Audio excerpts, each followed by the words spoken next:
Coucou les amis, J6 avec la magie de Rhonda Byrne, un travail magique. Donc si vous vous adonnez à une activité, une pratique, une discipline ou une technique, quelle qu'elle soit, vivez-la pleinement et portez-la à son zénith, là où elle ne s'est encore jamais inscrite au bout de tout. Et vous la ferez alors entrer dans le royaume de la magie, de Tom Robbins, un écrivain né en 1936. Moi, ça me fait penser à Tony Robbins, qui a fait... Enfin, c'est un coach, en fait, en Amérique, qui est super connu. Bon, c'est vrai que ses mises en scène, sa façon de se présenter est très pro, hein, c'est vraiment the coach.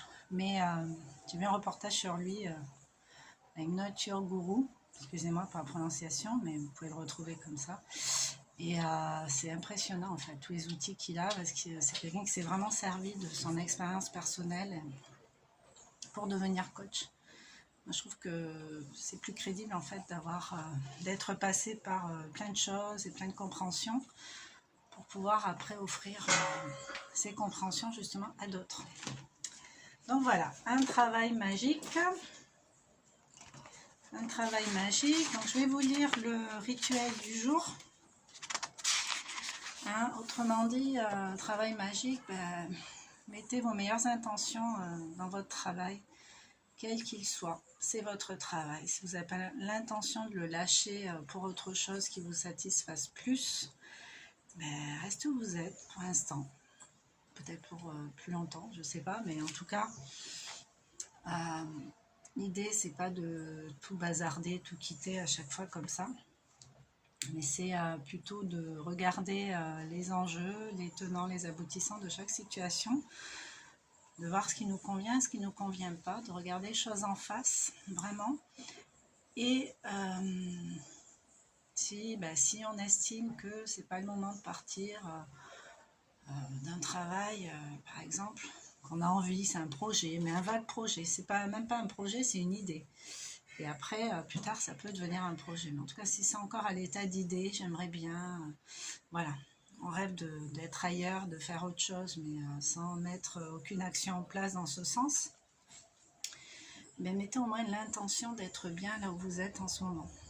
Parce que ce travail, il vous apporte une compensation, ne serait-ce que le salaire. Mais il ne faut pas tout miser là-dessus. Hein. C'est encore cette notion d'argent...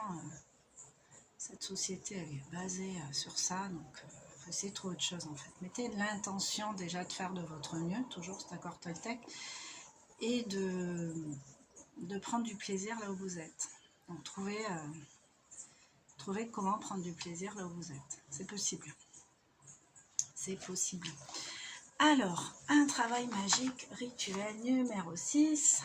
Donc, vous répétez les 3 étapes du procédé magique. Numéro 1, que je ne vais pas vous répéter, il faut regarder les précédentes vidéos pour savoir.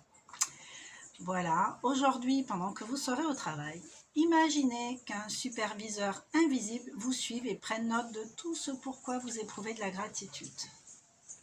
Ça peut être votre ange, vos guides. Votre tâche consiste à souligner le plus grand nombre possible de choses qui vous inspirent de la gratitude dans votre travail, sur votre lieu de travail. Voilà. Donc vous allez, votre mission du jour, autrement dit, c'est de noter tout ce qu'il y a de bon dans votre travail, tout ce que vous trouvez de bon et pour les choses pour lesquelles vous pouvez remercier ce travail, d'être là, d'avoir investi ce travail, de le faire. Voilà. Faites en sorte que votre superviseur invisible prenne note de chaque chose qui vous inspire de la gratitude en disant, donc la formule magique ici, c'est « J'éprouve énormément de gratitude je sais pas moi, pour la présence et l'énergie de mon collègue, par exemple. Quoi ?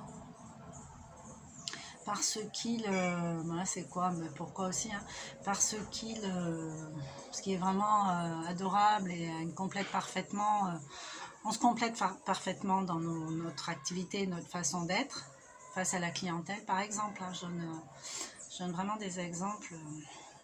Et mettez le plus d'intensité possible dans ce sentiment. J'éprouve énormément de gratitude pour telle personne ou telle chose.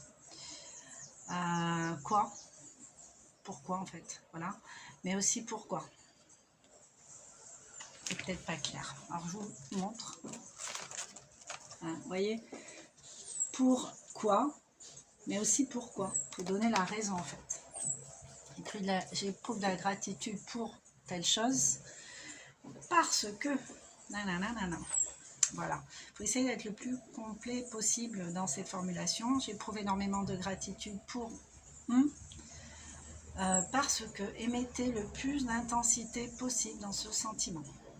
Et ce soir, avant d'aller vous coucher, toujours avec votre petit caillou, mais le fait d'expérimenter des choses nouvelles chaque jour, de mettre en place d'autres petits rituels journaliers, ça va vous emmener à notre ressenti en fait. Parce que, en gros, vous reprenez les rênes de votre vie, de votre devenir. On a moins l'impression de subir quand on reprend les rênes en fait. Ça ne veut pas dire tout contrôler, être dans un contrôle absolu, mais ça veut dire pouvoir choisir, décider. Et ça, c'est important. Donc voilà, l'intention, la gratitude, le choix. Voilà, le choix, eh bien, pour remplacer le « il faut ». Il faut que je fasse ci, il faut que je fasse ça. On peut choisir plutôt. On peut choisir de dire « je choisis ». Par exemple, je dois aller faire des courses parce que j'ai plus rien. Alors il faut que j'aille faire des courses. Moi perso, les courses, c'est pas mon truc. Mais bon, je les fais quand même. Hein. Je serai toute seule, je pense, franchement. Je les ferai pas souvent, mais voilà. Donc les courses, il faut que j'aille faire les courses. Je vais aller faire des courses. Je peux me libérer sur le moment en me disant bon ben ok, je vais pas faire de courses. Sur un moment ça va me faire du bien, mais finalement si j'y vais pas, demain matin au petit-déj, les enfants ils n'auront rien à manger, ils vont râler, ils seront pas bien pour démarrer la journée. Enfin voilà, chacun dans ses rituels, dans ses habitudes. Donc je peux me dire je choisis d'aller faire les courses et non pas il faut que j'aille faire les courses. Je choisis d'aller faire les courses. Comme ça, demain, je serai plus free pour d'autres trucs, plus disponible pour autre chose en fait. Voilà, c'est toujours un choix. Ou alors je n'y vais pas, tant pis, je prends le parti de faire différemment. Voilà. Mais il faut rester dans l'objectif, l'intention du choix en fait. Je fais le choix. Voilà pour aujourd'hui. Donc bon rituel pour...